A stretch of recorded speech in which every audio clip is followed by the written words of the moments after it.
Qu'est-ce que le psaume 51? De quoi parle-t-il? Le psaume 51 est l'un des psaumes les plus connus, les plus priés et les plus bouleversants de toute la Bible. Contrairement à d'autres psaumes qui parlent de protection, de victoire ou de délivrance, celui-ci nous plonge au cœur d'un combat intérieur. Ce n'est pas un psaume dirigé contre des ennemis extérieurs, c'est un psaume qui regarde directement l'état du cœur humain. David ne cherche pas à accuser quelqu'un d'autre. Il ne cherche pas à se justifier. Il ne cherche pas d'excuses. Pour la première fois avec une telle intensité, il se tient devant Dieu et reconnaît sa faute. C'est ce qui rend ce psaume si particulier. Il nous montre un roi puissant qui abandonne son orgueil pour se présenter devant Dieu avec humilité. Ce psaume est né dans un contexte très précis. David vient de prendre conscience de la gravité de son péché après avoir été repris par le prophète Nathan. Pendant un temps, il avait essayé de continuer sa vie comme si rien ne s'était passé. Mais lorsqu'il comprend réellement ce qu'il a fait, son cœur est profondément bouleversé. Le psaume 51 devient alors le cri d'un homme qui ne veut plus vivre éloigné de Dieu. Ce n'est pas simplement une demande de pardon, c'est le cri d'une âme qui a compris que la plus grande perte n'est pas de perdre une position, une richesse ou une réputation, mais de perdre la proximité avec Dieu. Le thème principal du psaume 51 est la repentance. Aujourd'hui, ce mot est parfois mal compris. Beaucoup pensent qu'il s'agit uniquement de regretter une erreur. Pourtant, dans la Bible, la repentance va beaucoup plus loin. Elle consiste à reconnaître sincèrement sa faute, à en être profondément attristé et à désirer un changement réel. David ne dit pas seulement « j'ai commis une erreur ». Il reconnaît que son cœur a besoin d'être transformé. Il comprend que le problème n'est pas uniquement son comportement, mais quelque chose de plus profond. C'est pourquoi il demande à Dieu de créer en lui un cœur pur et de renouveler son esprit. Le psaume 51 parle également de la miséricorde divine. Si David ose venir devant Dieu malgré son péché, c'est parce qu'il connaît la bonté du Seigneur. Il sait que Dieu est juste, mais il sait aussi qu'il est plein de compassion. Tout au long du psaume, David ne s'appuie pas sur ses mérites. Il ne rappelle pas ses victoires passées. Il ne cherche pas à équilibrer ses fautes par ses bonnes actions. Il s'abandonne entièrement à la miséricorde de Dieu. Cette attitude est essentielle.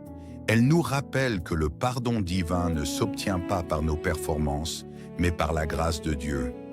Ce psaume nous enseigne aussi une vérité importante concernant la relation avec Dieu. Beaucoup de personnes pensent que le plus grave dans le péché est la punition qu'il entraîne. David comprend quelque chose de plus profond. Ce qui lui fait le plus mal, ce n'est pas la conséquence de sa faute, c'est la blessure créée dans sa relation avec Dieu. Il ne supporte pas l'idée d'être séparé de sa présence. Voilà pourquoi ce psaume est si puissant. Il révèle un homme qui aime Dieu au point de souffrir lorsqu'il réalise s'en être éloigné. Le psaume 51 parle également de restauration. David ne demande pas seulement le pardon, il demande à être renouvelé. Il veut retrouver la joie de son salut. Il veut retrouver une conscience apaisée. Il veut redevenir un instrument utile entre les mains de Dieu. Cette dimension est fondamentale. Le pardon biblique ne consiste pas simplement à effacer une faute. Il consiste aussi à reconstruire ce qui a été abîmé. Dieu ne se contente pas de pardonner. Il restaure, relève et redonne une nouvelle espérance. Ce psaume s'adresse donc à tous ceux qui portent un poids dans leur cœur. Il parle à ceux qui regrettent certaines décisions, certaines paroles ou certains comportements. Il parle à ceux qui ont l'impression d'avoir déçu Dieu, les autres ou eux-mêmes. Il rappelle qu'aucune faute n'est trop grande pour la miséricorde divine lorsqu'elle est présentée avec sincérité. Il montre qu'il existe toujours un chemin de retour vers Dieu pour celui qui vient à lui avec un cœur humble. Au fond, le psaume 51 est le psaume du retour. Le retour vers la vérité, le retour vers l'humilité, le retour vers la grâce. Il nous enseigne que Dieu ne recherche pas des personnes parfaites, mais des cœurs sincères. C'est pourquoi depuis des siècles, des millions de croyants reviennent constamment à ce psaume lorsqu'ils ont besoin de retrouver la paix, le pardon et la présence de Dieu dans leur vie. À qui s'adresse le psaume 51 ? Le psaume 51 s'adresse avant tout à ceux qui ressentent le besoin de revenir vers Dieu. Il parle à ces hommes et à ces femmes qui portent dans leur cœur un regret, une faute ou une blessure spirituelle qu'ils n'arrivent plus à ignorer. Il arrive parfois dans la vie que l'on prenne conscience de certaines erreurs longtemps après les avoir commises. Sur le moment, elles semblaient sans importance ou facilement justifiables. Puis un jour, la conscience se réveille. Le cœur comprend ce que l'esprit refusait parfois de voir. C'est précisément à ces personnes que s'adresse le psaume 51. Il leur rappelle qu'il existe toujours un chemin pour revenir vers Dieu lorsque l'on s'approche de lui avec sincérité. Ce psaume s'adresse également à ceux qui vivent avec un sentiment de culpabilité. Certaines personnes avancent dans leur vie en portant un poids invisible que personne autour d'elles ne soupçonne.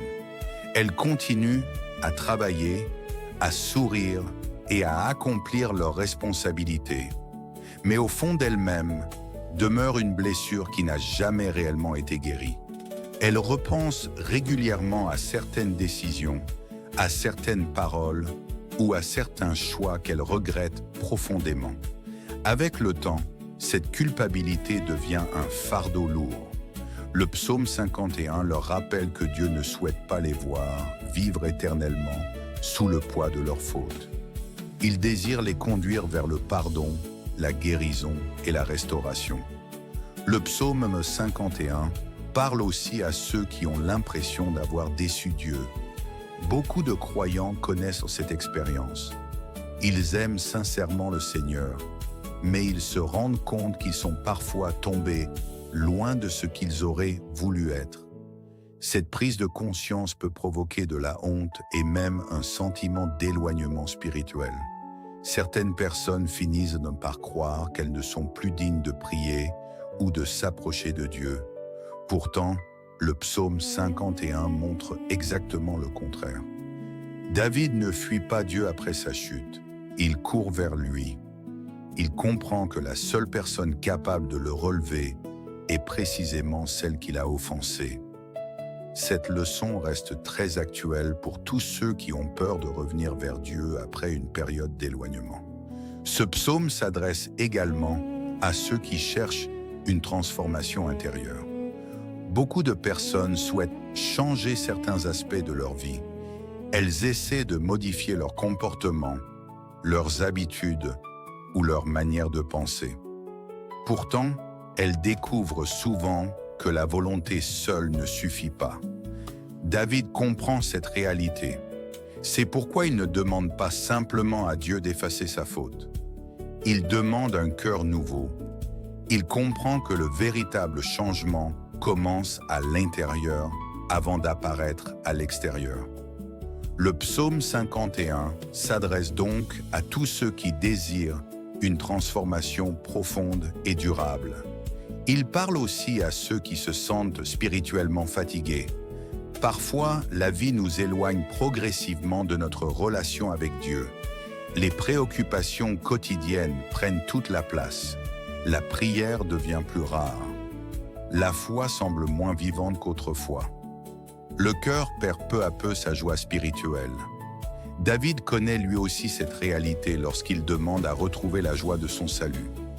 Cette demande révèle que même les croyants sincères peuvent traverser des périodes de sécheresse spirituelle. Le psaume 51 devient alors une prière de renouveau pour ceux qui désirent retrouver une relation plus profonde avec Dieu.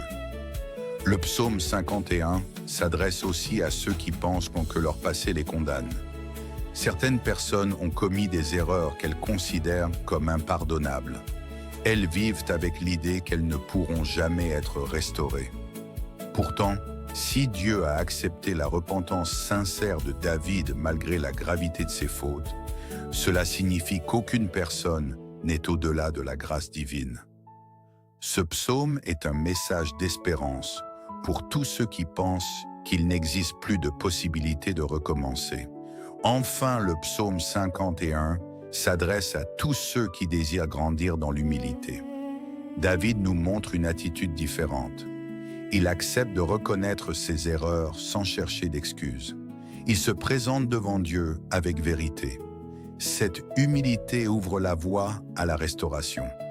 Le psaume 51 rappelle ainsi que Dieu ne recherche pas des personnes parfaites, mais des cœurs sincères qui acceptent de marcher dans la vérité. Au fond, ce psaume s'adresse à toute personne qui ressent le besoin d'être relevée, restaurée ou renouvelée. Il parle à ceux qui veulent retrouver la paix après une faute, la joie après une période difficile et la proximité de Dieu après un éloignement. Son message est universel. Peu importe la profondeur de la chute, la miséricorde de Dieu demeure plus grande lorsque le cœur revient vers lui avec sincérité. Pourquoi prier le psaume 51 ? Le psaume 51 est l'une des prières les plus profondes que l'on puisse adresser à Dieu lorsque l'on ressent le besoin d'être purifié, restauré ou renouvelé intérieurement. Contrairement à certains psaumes qui sont priés pour demander une protection, une guérison ou une délivrance, celui-ci touche directement au cœur de la relation entre l'homme et Dieu. Il nous rappelle que le plus grand besoin de l'être humain n'est pas seulement de voir ses problèmes disparaître, mais de retrouver une paix intérieure et une communion sincère avec son Créateur. C'est pour cette raison que des millions de croyants continuent à prier ce psaume depuis des siècles. La première raison de prier le psaume 51 est de demander le pardon de Dieu. Chacun commet des erreurs au cours de sa vie. Certaines sont petites, d'autres ont des conséquences plus importantes. Pourtant, quelle que soit leur gravité, elles peuvent laisser une trace dans le cœur. Beaucoup de personnes vivent avec des regrets qu'elles n'arrivent pas à oublier. Elles repensent régulièrement à certaines paroles, à certaines décisions ou à certains comportements qu'elles auraient voulu éviter. Le psaume 51 nous enseigne qu'il est possible d'apporter tout cela devant Dieu.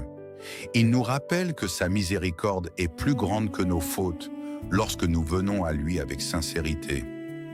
Une autre raison importante de prier ce psaume est de retrouver la paix intérieure. La culpabilité possède un pouvoir destructeur lorsqu'elle reste enfermée dans le silence. Elle peut voler la joie, troubler le sommeil et empêcher d'avancer sereinement. Certaines personnes portent ce poids depuis des années.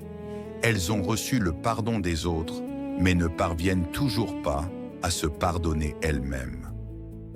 Le psaume 51 aide à déposer ce fardeau devant Dieu. Il rappelle que le pardon n'est pas seulement une idée spirituelle. C'est une réalité capable de restaurer un cœur blessé et de redonner de l'espérance. Le psaume 51 est également une prière précieuse pour ceux qui désirent changer profondément. Beaucoup de personnes souhaitent améliorer certains aspects de leur vie. Elles prennent de bonnes résolutions, font des efforts et tentent d'adopter de nouvelles habitudes.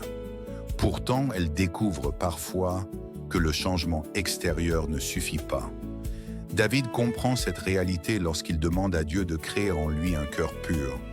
Il sait que la transformation durable commence à l'intérieur.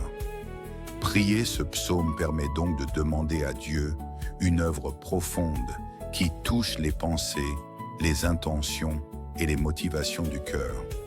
Ce psaume est aussi une aide pour ceux qui traversent une période d'éloignement spirituel. Il arrive que la relation avec Dieu devienne moins vivante qu'autrefois. Les préoccupations du quotidien occupent toute la place. La prière devient plus rare. La foi semble moins forte. Le cœur perd progressivement la joie qu'il connaissait auparavant. David exprime cette souffrance lorsqu'il demande à retrouver la joie de son salut. Cette prière parle encore aujourd'hui à ceux qui désirent raviver leur vie spirituelle et retrouver une proximité plus profonde avec Dieu. Une autre raison de prier le psaume 51 est qu'il développe l'humilité. Dans une société où chacun cherche souvent à se justifier ou à protéger son image, David adopte une attitude totalement différente. Il reconnaît sa faute sans chercher d'excuses. Il accepte la vérité même lorsqu'elle est douloureuse. Cette humilité ouvre la porte à la guérison spirituelle. Tant qu'une personne refuse de reconnaître ses erreurs, elle reste enfermée dans ses propres défenses. Le psaume 51 nous apprend au contraire qu'il existe une grande liberté dans la vérité. Le psaume 51 est également une prière qui aide à retrouver une conscience apaisée. Beaucoup de personnes avancent avec des blessures invisibles, des regrets ou des pensées qui reviennent régulièrement troubler leur paix. Lorsqu'elles portent seules ce poids, elles finissent souvent par s'épuiser intérieurement. David nous montre qu'il existe un autre chemin. En apportant tout à Dieu avec sincérité, il retrouve progressivement une paix que ni la culpabilité ni les souvenirs douloureux ne peuvent lui donner. Cette paix ne vient pas de l'oubli, mais de la certitude que Dieu a entendu sa prière. Au fond, prier le psaume 51, c'est demander à Dieu de purifier le cœur, de renouveler l'esprit et de redonner la joie d'intérieur. C'est une prière pour retrouver la paix, grandir dans l'humilité, recevoir le pardon et avancer avec un cœur plus libre. Voilà pourquoi ce psaume continue d'être l'une des prières les plus puissantes pour tous ceux qui désirent repartir sur de nouvelles bases avec Dieu. Mise en garde sur la puissance du psaume 51.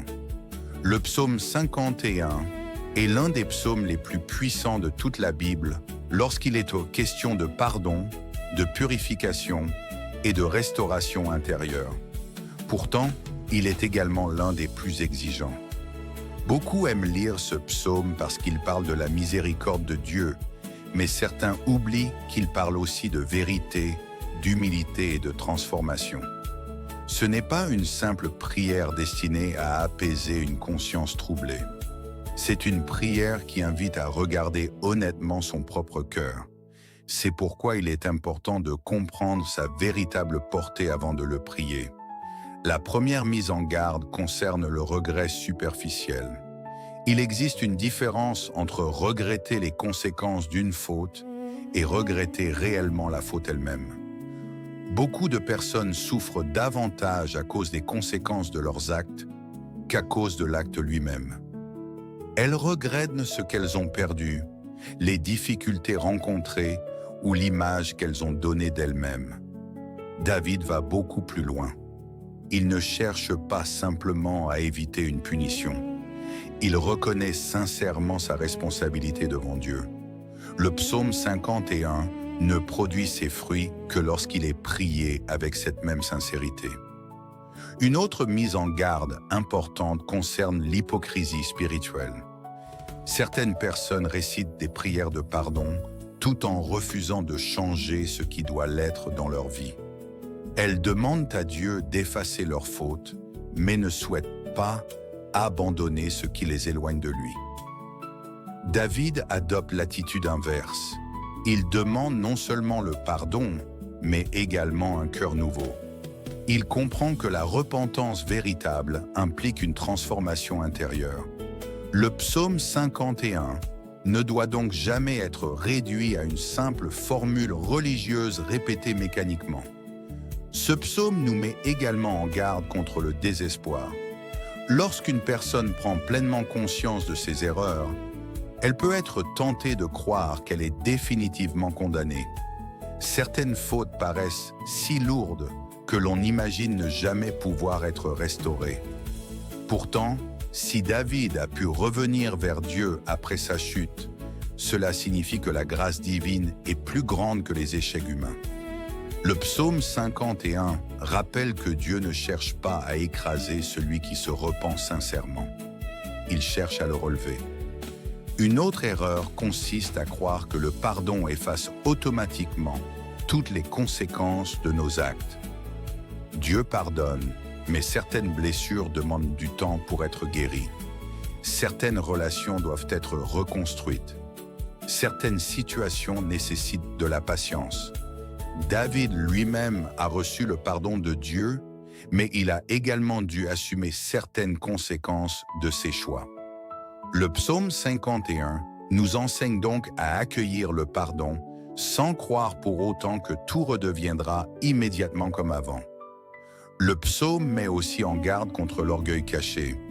Il est parfois plus facile de reconnaître les fautes des autres que les siennes. Beaucoup de personnes sont capables d'identifier rapidement les erreurs autour d'elles, tout en restant aveugles aux leurs. David nous montre l'attitude inverse. Il commence par regarder son propre cœur avant de regarder celui des autres. Cette démarche est essentielle. La restauration commence toujours là où l'humilité accepte de laisser la vérité entrer. Il faut également comprendre que ce psaume n'est pas réservé aux grandes fautes. Certaines personnes pensent ne pas avoir besoin de repentance parce qu'elles n'ont commis aucun acte grave. Pourtant, le psaume 51 parle aussi des pensées, des attitudes et des dispositions du cœur. Il rappelle que chacun a besoin de la grâce de Dieu. Il nous invite à ne jamais considérer la repentance comme quelque chose destiné uniquement aux autres. Enfin, la plus grande mise en garde concerne notre relation avec Dieu. Le véritable objectif du psaume 51 n'est pas seulement d'obtenir le pardon. Son objectif est de restaurer une communion vivante avec Dieu. David souffre avant tout de son éloignement spirituel. Il comprend que la plus grande richesse n'est ni le pouvoir ni la réussite, mais la présence de Dieu dans sa vie. Cette vérité donne toute sa profondeur au psaume.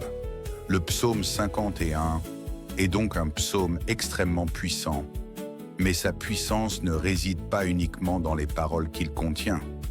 Elle réside dans l'attitude du cœur avec laquelle il est prié.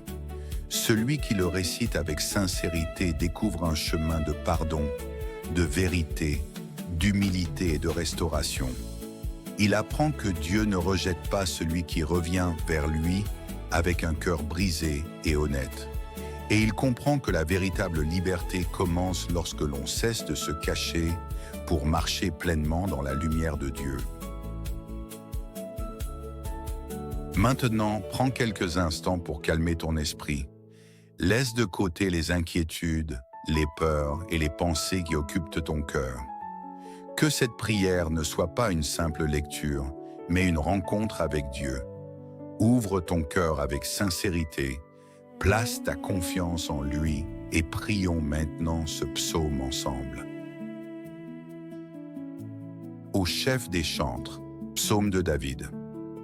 Lorsque le prophète Nathan vint à lui après que David fut allé vers Bathsheba, « Ô Dieu, aie pitié de moi dans ta bonté. Selon ta grande miséricorde, efface mes transgressions. Lave-moi complètement de mon iniquité et purifie-moi de mon péché. Car je reconnais mes transgressions et mon péché est constamment devant moi.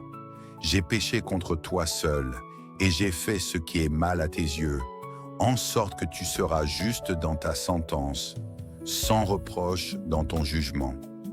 Voici, je suis né dans l'iniquité et ma mère m'a conçu dans le péché. Mais tu veux que la vérité soit au fond du cœur. Fais donc pénétrer la sagesse au-dedans de moi. Purifie-moi avec l'hysope, et je serai pur. Lave-moi, et je serai plus blanc que la neige.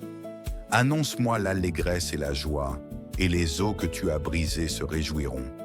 Détourne ton regard de mes péchés, efface toutes mes iniquités. Ô Dieu, crée en moi un cœur pur, renouvelle en moi un esprit bien disposé. Ne me rejette pas loin de ta face, ne me retire pas ton Esprit Saint. Rends-moi la joie de ton salut et qu'un esprit de bonne volonté me soutienne. J'enseignerai tes voies à ceux qui les transgressent, et les pécheurs reviendront à toi.